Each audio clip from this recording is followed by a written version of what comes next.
Ay, nakakatawa naman. Hindi pa pala niya nakikita yung contempt order. Pinalaya na niya. Nako, talaga naman ito si Cheese. Parang hindi natin kilala. Ang issue sa pag-cite ng contempt, malinaw na malinaw. Paulit-ulit naman natin narinig na nagsisinungaling sila Kanilaw sa Senado. Inamin niya na nandun siya overseas mula pa nung sinundo si dating Pangulong Duterte sa aeroplano galing Hong Kong nung umaga hanggang sa Villamor Air Base, sinamahan pa papuntang Dahig. 2 araw pa siya doon.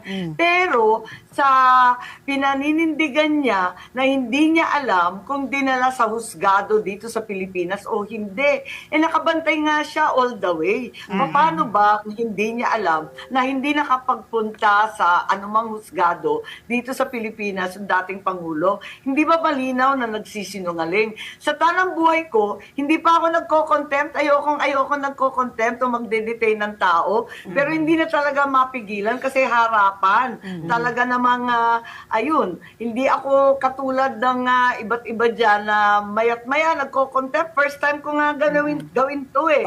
Kaya yung let me point it out lang, Senator, ang sabi ni Senate President Cheese Escudero, na si Ambassador was not accorded yung kaukulang due process as pointed out already by the Supreme Court dun sa Ong case, no?